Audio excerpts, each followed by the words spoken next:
A ver, me gustaría invitar a quienes nos escuchan a imaginar por un momento una escena muy específica. Imagínense de pie, justo en el centro de una inmensa biblioteca clásica. Hay un silencio absoluto. Claro, ese olor característico, ¿no? Huele a papel viejo. Exacto. A papel viejo, a polvo, a cera. Las estanterías son de caoba, llegan hasta un techo altísimo. Y bueno, están completamente llenas de tomos escritos en griego, en latín, en alemán. Todo perfectamente ordenado, súper categorizado. Sí, sí. Pero honestamente el ambiente se siente un poco gélido, digamos, muy distante. Ahora, borren esa imagen y transpórtense mentalmente a un mercado popular al mediodía. O a la ladera de un cerro lleno de casas a medio construir. O sea, un contraste brutal, un ruido ensordecedor. Totalmente. Imaginen una cumbia sonando a todo volumen en un parlante saturado. Hay olores intensos, comida friéndose en la calle, risas, sudor. Básicamente es supervivencia pura en cada esquina. Es la vida misma latiendo, claro. Y el punto de este ejercicio es que, si alguien nos preguntara en cuál de estos dos lugares reside la verdadera filosofía, esa sabiduría profunda que explica el sentido de la vida, la respuesta automática de casi todo el mundo sería la biblioteca. Definitivamente. Y es normal porque es la respuesta que todo el sistema educativo nos ha inculcado. O sea, desde siempre. Es casi un reflejo condicionado. Sí, nos han entrenado durante siglos para asociar al conocimiento legítimo exclusivamente con esos espacios estériles. Y sobre todo, con un lenguaje sumamente complejo y excluyente. Pues resulta que en nuestra inversión profunda de hoy, vamos a analizar un material que le da la vuelta a todo esto. Se trata de un ensayo fascinante, escrito por Augusto Rosales en febrero de 2024, titulado Pensando con el pensamiento.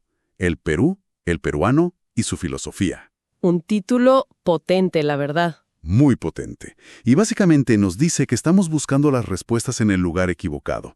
Así que hoy vamos a demoler esa idea de que los pensadores griegos o alemanes tienen más respuestas para nuestras crisis existenciales que, bueno, los iconos de la cultura popular callejera. Y ojo, que la misión de hoy no es nada menor. Vamos a explorar por qué la academia, digamos, se ha desconectado tanto de la realidad. Ajá. Y cómo la verdadera sabiduría, esa que te ayuda a levantarte a las 4 de la mañana a trabajar frente a la adversidad, está en las canciones y en las frases de personajes que muchos considerarían simplemente faranduleros. Sí, prepárense porque vamos a poner en el mismo nivel de análisis riguroso a Platón y a figuras populares peruanas como el cantante Chacalón o la mediática Susy Díaz. Y es crucial, me parece fundamental entender que el autor no plantea esto como una ironía. No es una broma posmoderna. No para nada. Es muy en serio. Exacto, él exige un rigor intelectual genuino. Nos pide desarmar esa estructura de poder que decide qué es alta cultura y qué es descartable, para ver si la calle tiene de hecho un sistema de pensamiento más útil. Más funcional para la condición humana que los tratados que acumulan polvo. Y a ver, analicemos esto porque el ensayo arranca con una cita maravillosa de Shakespeare, de la obra Hamlet. Excelente punto de partida. El autor la llama una coraza contra la lanza de la disociación. La frase dice, cito, «Hay más cosas en el cielo y la tierra, Horacio, que las que sospecha tu filosofía». Me parece un salvavidas perfecto. Totalmente. Porque pone el dedo en la llaga de lo que los académicos suelen padecer constantemente, que es esa terrible disociación de la realidad. Sí, viven en una burbuja. Y ojo, que esa disociación no es un accidente moderno, o sea, es casi un requisito histórico de la filosofía institucional. Si vemos cómo se ha construido el pensamiento occidental, los filósofos tienen esta tradición larguísima de aislarse del mundo tangible. Como para mantener la pureza de sus ideas, ¿no? Exactamente. El texto menciona a Tales de Mileto, por ejemplo. Hay una anécdota clásica que cuenta que Tales iba caminando mirando tan fijamente a las estrellas para entender el cosmos que, se cayó dentro de un pozo. ¡Qué locura! Es que es la imagen perfecta de la desconexión. Es que no es solo una historia graciosa. El autor la usa como una crítica estructural. Es la metáfora perfecta del intelectual que por intentar abarcar el universo abstracto es incapaz de ver el hueco que tiene justo delante de sus pies. Y esa obsesión con lo abstracto, termina generando una ceguera voluntaria. El autor también menciona a Platón, Y aquí trae a colación otra anécdota que para mí, personalmente, es la ilustración suprema de esto. A ver, ¿la de Diógenes? Supongo. Esa misma. Resulta que Platón, intentando definir qué era un ser humano con una precisión, digamos casi matemática, concluyó que éramos simplemente bípedos implumes. O sea, animales de 2 patas sin plumas. Exacto. Todo sonaba muy lógico en el papel, súper estructurado. Hasta que llega Diógenes el cínico, agarra una gallina, le arranca todas las plumas, la suelta en medio de la Academia de Platón y grita: «He aquí el hombre de Platón». Es brillante. La imagen de la gallina desplumada es increíble porque expone el fracaso absoluto de la teoría cuando intenta atrapar a la vida real. Totalmente. Es que la teoría pura no aguanta el peso de la realidad. Claro, Platón intentó meter la complejidad humana, o sea, con todos sus dolores, sus pasiones, sus contradicciones, en una categoría estéril. Y Diógenes demostró que cuando reduces a una persona a una abstracción académica, te queda algo absurdo. Algo sin vida. Y el diagnóstico de Rosales aquí es bastante severo. Nos dice que la comunidad filosófica actual se ha olvidado de que, bueno, en sus orígenes, el filósofo era visto como un médico del alma. Esa analogía médica lo cambia todo, fíjate. Sí, piénsalo un momento. Qué absurdo sería un hospital que funcione como la academia actual. Imagina que tienes a un paciente de carne y hueso que llega a urgencias sangrando, con fiebre, con un dolor insoportable. Una emergencia real, vaya. Y el médico, en lugar de atenderlo, se encierra en su oficina a escribir un artículo académico sobre la naturaleza teórica de la sangre, intentando curar a una gallina desplumada imaginaria. Mientras el paciente real se desangra en la sala de espera. Es una imagen fortísima. Y el experto encima se aplaude a sí mismo por su rigor metodológico. El autor nos está recordando que la filosofía nació para hablarle al alma humana, para dar herramientas de supervivencia, no para ganar debates a puertas cerradas. Claro, el problema central es cómo el sistema académico filtra lo que considera válido, ¿no? Las revistas revisadas por pares, el lenguaje ultratécnico, los congresos súper exclusivos. Todo eso funciona como una barrera. Es un mecanismo de defensa clasista, básicamente, porque si cualquiera pudiera entender la filosofía simplemente viviendo su día a día, entonces el académico perdería su estatus especial. Exacto. Por eso construyen estos muros de jerga incomprensible. Y esto nos lleva a una pregunta inevitable. Cuando esta desconexión teórica choca contra un país con urgencias sociales reales, con desigualdades brutales, ¿qué pasa? Si conectamos esto con el panorama general, ocurre un cortocircuito absoluto.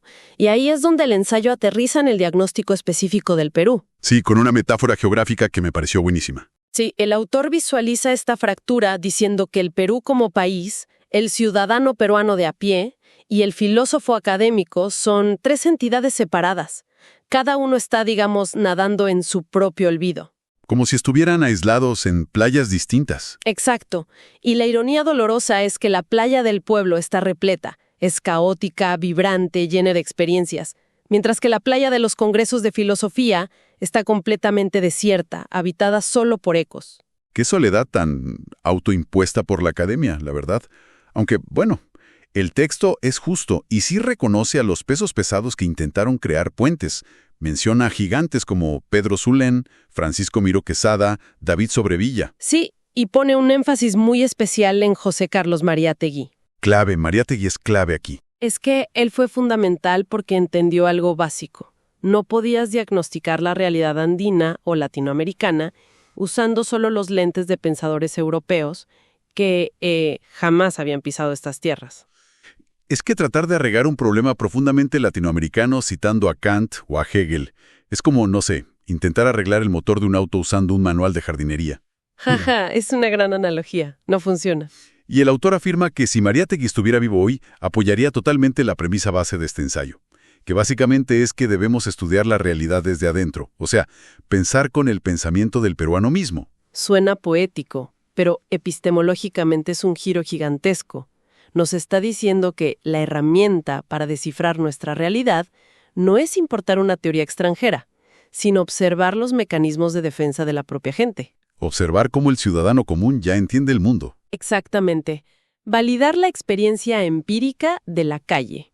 Si la academia quiere dejar de hablar sola en su playa vacía, tiene que aprender el idioma de la playa repleta. Tiene que entender que la sabiduría no siempre tiene notas al pie de página, Y aquí es donde se pone muy interesante. Porque si la academia debe mirar a la calle, ¿hacia dónde debe mirar exactamente? Ahí el autor lanza su propuesta más provocadora, ¿no? Le da la vuelta a un refrán antiquísimo. Así es. La gran revelación del texto. El autor dice, si Chacalón no va a los cerros deben ir a Chacalón. Y para dar un poco de contexto a quienes nos escuchan, Chacalón no fue solo un cantante de cumbia en Perú. Fue un fenómeno social inmenso. Fue prácticamente el profeta musical de la migración andina hacia la capital, Lima. Fue la voz de millones de personas que llegaron sin nada, a construir sus casas en las laderas de los cerros, enfrentando una discriminación brutal. Pobreza extrema, rechazo. Sí. Y el autor nos dice que ahí, en la cumbia, en esa cultura popular de supervivencia, es donde verdaderamente reside la sabiduría que debemos estudiar. Y mira, el autor sabe perfectamente que esto va a incomodar a la élite intelectual, así que les plantea un desafío maravilloso desde el principio. Ah, sí, la trampa del inicio. Me encantó eso. Es genial. Le dice al lector, a ver, si usted reconoció al instante las citas de Hamlet o las anécdotas de Platón que puse al principio, felicidades, usted va por el camino tradicional. El camino seguro, digamos. Pero, si no las reconoció, lo felicita aún más, porque significa que está haciendo camino al andar. Remata diciendo que la mejor filosofía no es la que te aprendes para un examen, sino simplemente la que te hace mejor persona. Es un llamado brillante a dejar el dogmatismo. Desmonta esa arrogancia que separa a un nosotros, los académicos, de un ellos, el pueblo. Y ya con el terreno preparado, presenta a sus nuevos filósofos. Ojo, filósofos con todas sus letras. Literalmente. Enumera al cantante Chacalón, a la figura mediática y excongresista Susy Díaz y al exfutbolista Luis Alberto Guadalupe, el famoso Cuto. Y recalca que el autor usa mayúsculas en el texto para escribir la palabra filosofías. Sí, las mayúsculas no son un detalle menor. Son una declaración de guerra contra el esnovismo.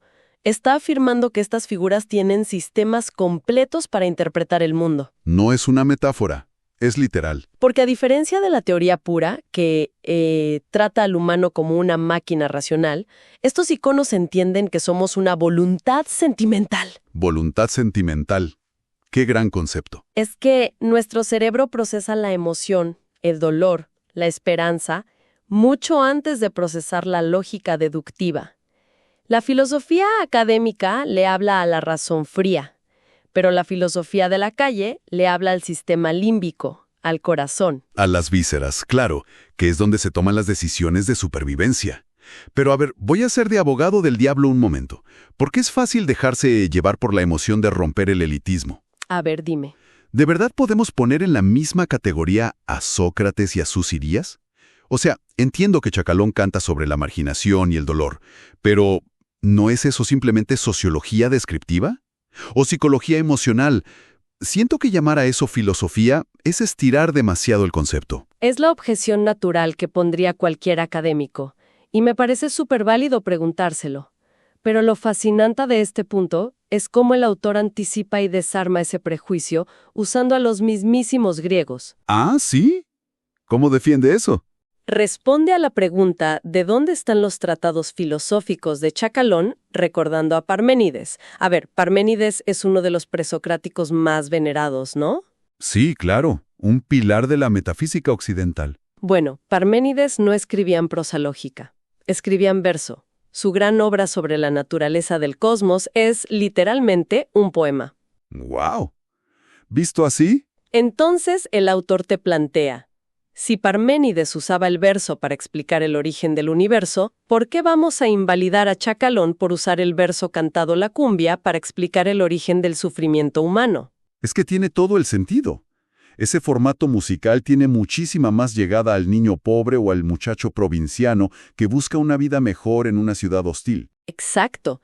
Sus letras no son solo quejas, son postulados éticos. Crean un marco moral donde trabajar dignamente frente a la maldad de la ciudad se vuelve un acto de heroísmo. O sea, esa canción de Chacalón es un manual de estoicismo puro para la clase trabajadora. Qué brutal verlo de esa manera. O sea, el filtro de la academia no es el contenido, es el formato clasista. Si lo dice un griego en taparrabos hace miles de años en verso, es genialidad. Si lo dice un cantante en un cerro con una guitarra eléctrica, es simple folclore. Y fíjate que traza un paralelo igual de contundente para defender a Susy Díaz y a Cuto Guadalupe, porque ellos ni siquiera cantan, son famosos por sus frases y anécdotas en televisión. Claro. Ahí el paralelo es con Diógenes, ¿verdad? Exactamente. Diógenes el cínico. Pregúntate, ¿cuántos libros escribió Diógenes? 0. Toda su filosofía nos llegó a través de anécdotas, que vivía en un barril, que caminaba con una lámpara buscando un hombre honesto. Que mandó a volar a Alejandro Magno. Tal cual. Su vida, sus acciones y sus frases cortas eran todo su corpus filosófico. Por supuesto. Diógenes usaba esa especie de performance pública para burlarse de las convenciones de Atenas. Y si le aplicamos ese lente a Susy Díaz, por ejemplo, cambia toda la perspectiva. Cobran un sentido filosófico profundo. Ella construyó un personaje mediático extravagante, usó el ridículo como escudo y hasta llegó a ser congresista burlándose en la cara de los políticos tradicionales de traje, que en el fondo eran súper corruptos. Como dice el autor, ellos tienen frases icónicas y anécdotas ligadas a esas frases, demostrando que la forma en que vives es tu filosofía. Queda clarísimo que la cultura popular tiene formato filosófico, pero me encanta que el autor va un paso más allá para convencer a los más escépticos. Demuestra que la alta cultura europea, en el fondo, siempre ha hablado el idioma de la calle. Ah, sí, ahí saca la artillería pesada literaria. Trae a Goethe, nada menos, la máxima figura de la literatura alemana con su obra maestra El Fausto. Goethe remarca en un punto clave que al principio era la acción, no el verbo abstracto, la acción. Es un principio ontológico profundísimo. El humano se define por lo que hace. Pero me fascina cómo el autor traduce esta densa idea alemana a la vivencia popular de la calle. ¿Cómo lo aterriza? Usando una frase inmortal de la mismísima Susy Díaz. Vive la vida y no dejes que la vida te viva. ¡Qué locura! Es la misma idea exacta. Es exactamente lo mismo, pero destilado. La reivindicación de la acción y la agencia personal por encima de la pasividad.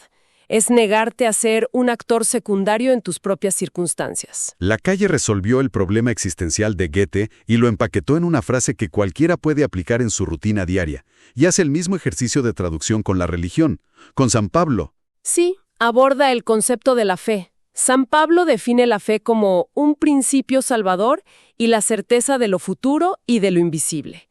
Una definición teológica impecable, pero muy densa. Difícil de aplicar cuando no tienes dinero para alimentar a tu familia al día siguiente. Exacto. Entonces el autor lo aterriza y se pregunta qué función cumple esa fe en la mente de una persona marginada.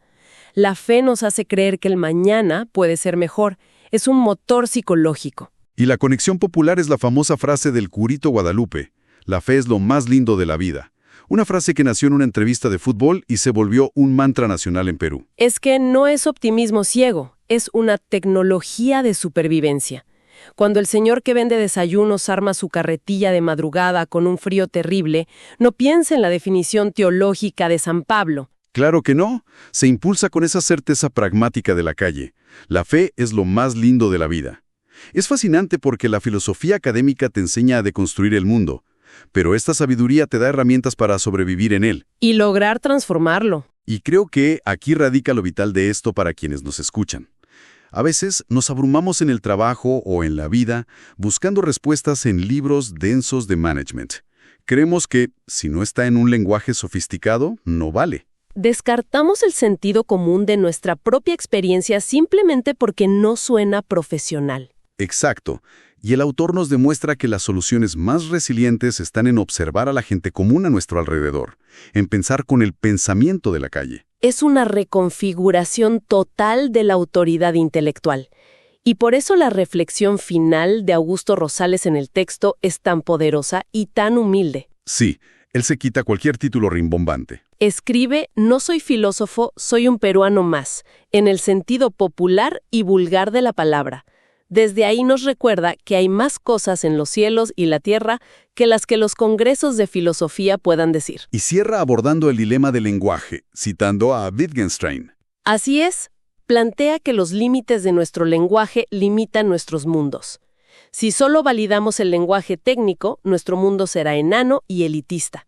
Pero si expandimos nuestro lenguaje para validar la cumbia, la calle y lo popular, nuestro mundo se multiplica inmensamente. Los límites de nuestro lenguaje limitan nuestros mundos. ¿Qué pensamiento tan provocador para dejarle a nuestra audiencia hoy, si esos límites del lenguaje académico y profesional han limitado nuestra capacidad de entender el mundo real? Imagínate todo lo que nos estamos perdiendo. Exacto. ¿Qué otros mundos de conocimiento y soluciones estamos ignorando por completo hoy mismo? Quizás en nuestro propio trabajo, en nuestra comunidad, solo porque el lenguaje de quien propone la idea no suena lo suficientemente elegante. Hay que estar mucho más atentos, sin duda. Así es, hay mucha sabiduría escondida en lo cotidiano. Les agradezco muchísimo habernos acompañado en este profundo recorrido de pensamiento. Mantengan los ojos abiertos, sigan cuestionando lo establecido y nos encontramos en nuestro próximo análisis profundo.